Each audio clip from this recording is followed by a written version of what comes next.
अरे मोइन सर, मो को तो बड़ी दिक्कत हो रही है। मेरे ना रहे हो ये समझ में प्रीपोजिशन क्या हो गया है। अरे हमें तो इन भी एक जैसी लगा है, इनटू भी एक जैसी लगा है, अपॉन भी एक जैसी लगा है और ऑन भी एक जैसी लगा है।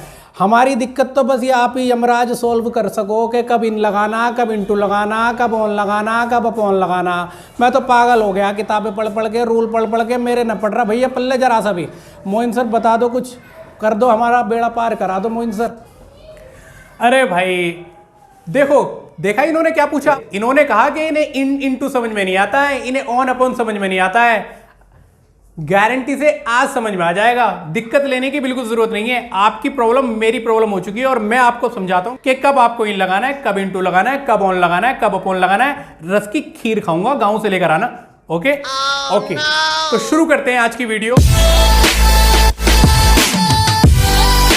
जैसे कि ना जाने कितने सारे स्टूडेंट्स की प्रॉब्लम होती है कि उन्हें यह पता नहीं होता कि कब इन लगेगा, कब इनटू लगेगा, कब ऑन लगेगा, तो कब अपॉन लगेगा, और ऐसी ही ना जाने कितनी प्रीपोजिशंस होती हैं।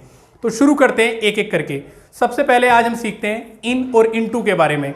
इन का मतलब भी होता है में या के अंदर, और इनटू का मतलब भी होता है में या के अंदर। देखें, इन और इनटू में यह डिफरेंस है कि अगर आप किसी चीज के अंदर हो, ऑलरेडी आप किसी चीज के अंदर हो, तो आप इन का यूज करेंगे। लेकिन अगर आप बाहर से अंदर की तरफ जा रहे हैं, कोई चीज बाहर से अंदर की तरफ जा रही है, तो तब आप इन का यूज नहीं करेंगे, तब आप इनटू का यूज करेंगे। जैसे एग्जांपल ले लेते हैं। जैसे मैं कहूं कि students are sitting in the classroom, students classroom में बैठे हुए हैं, तो मैंने इन का यूज किया है क्योंकि वो ऑलरेडी क्लास में है। और इनटू कब लगाऊंगा? अभी मैंने बताया ना, कोई चीज बाहर से अंदर की तरफ आए, मोशन के साथ, गति के साथ, स्पीड के साथ। जैसे the boy jumped into the river, the boy jumped into the river. लड़के ने कहां छलांग मारी? रिवर के अंदर छलांग मारी। तो रिवर के अंदर मारी मतलब बाहर से वो अंदर की तरफ गया है, वो भी मोशन में गया है, गति के साथ गया है। तब आप इनका नहीं इनटू का यूज करोगे। ओके, अब चलते हैं ऑन और अपॉन के बारे में जानने के लिए। तो सबसे पहले मैं आपको बताऊंगा कि यहां पर लिखा हुआ है ऑन एंड अपॉन। ऑन का मतलब भी पर या ऊपर होता है और अपॉन का मतलब भी पर या ऊपर होता है, लेकिन आपको कब ऑन लगाना है, कब अपॉन लगाना है, ये आपको बात समझनी है। देखिए, अगर आप किसी चीज के टच में हैं, कोई चीज किसी चीज के टच में रखी हुई है ऊपर, तो आप ऑन का यूज करेंगे। लेकिन अगर कोई चीज गति के साथ, जो हमने इनटू में सीखा था, मोशन के साथ, वहां पर अंदर की तरफ जा रहा था, यहां पर ऊपर की तरफ जाएगा। अगर कोई चीज मोशन में गति के साथ किसी चीज के ऊपर जाती है, तो अपॉन का यूज करते हैं। जैसे पहले ऑन का एग्जांपल ले लेते हैं। Your book is keeping on the table, आपकी जो बुक है वो टेबल पर रखी हुई है। Your book is keeping on the table, तो टेबल पर रखी हुई है, सिंपल, कोई मोशन नहीं है, तो आपने ऑन का यूज किया। लेकिन अगर कोई गति के साथ काम हो रहा है, जैसे एग्जांपल देखें आप, the cat jumped upon the wall, बिल्ली ने कहां छलांग मारी? दीवार के ऊपर छलांग मारी। तो मोशन के साथ काम हुआ है, कोई चीज किसी चीज के ऊपर जाके बैठ रही है, गति के साथ, मोशन के साथ, स्पीड के साथ, तब आप ऑन का यूज नहीं करेंगे, अपॉन का यूज करेंगे। अब तो बात क्लियर हो गई होगी, खीर बन गई क्या? ओके, तो ऑन का तो ऑन और अपॉन आपने समझ लिया। अब चलते हैं अपने थर्ड प्रीपोजिशन की तरफ, जिसका पेयर है बाय और विद। बहुत सारे स्टूडेंट्स ये प्रॉब्लम भी फेस करते हैं कि कब बाय लगाएं, कब विद लगाएं, कब हमें, क्योंकि हम तो हिंदी में सोचने वाले लोग हैं, हम तो बस ये सोचते हैं कि अरे दोबारा आ रहा है, से आ रहा है, बाय लगा दो।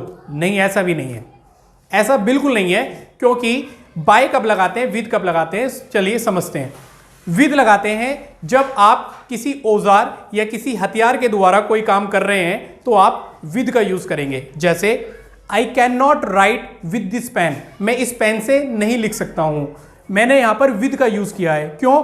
क्योंकि यहां पर पेन मेरा एक औजार है जिसके द्वारा मैं कोई काम कर रहा हूं, तो मैंने विद का यूज किया है। लेकिन अगर मैं किसी इंसान के द्वारा कोई काम हो रहा होता, जैसे मैं कहूं कि this work was done by my friend, ये जो काम है मेरे दोस्त के द्वारा किया गया, तो मेरा जो दोस्त है ना तो औजार है ना हथियार है, तो मैं यहां पर बाय का यूज करूंगा।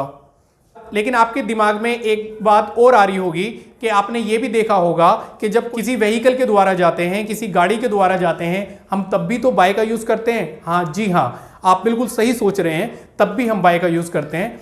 तो बाय या तो किसी इंसान के द्वारा कोई काम हो रहा है तब आप बाय का यूज़ करेंगे, या आप किसी गाड़ी के द्वारा, किसी वाहन के द्वारा आप कहीं से आ रहे या जा रहे हैं तब आप बाय का यूज़ करेंगे। जैसे इसका भी एग्जाम्पल ले लेते हैं, we are going by train.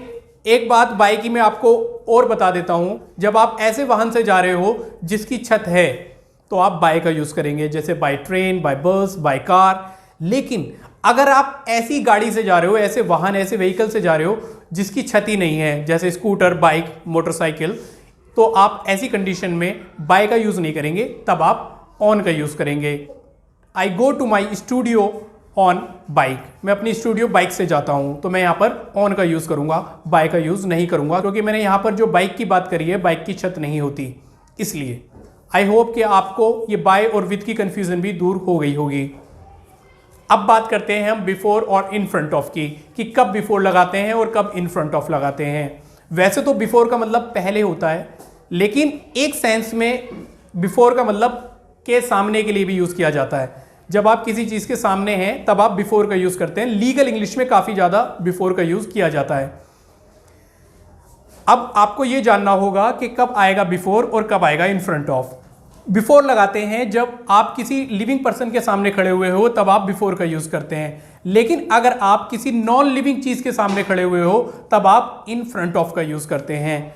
जैसे the accused was appeared before the जज।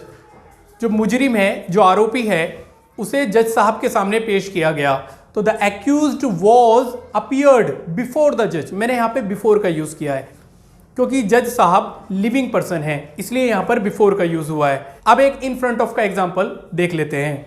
You can not park your car in front of my gate.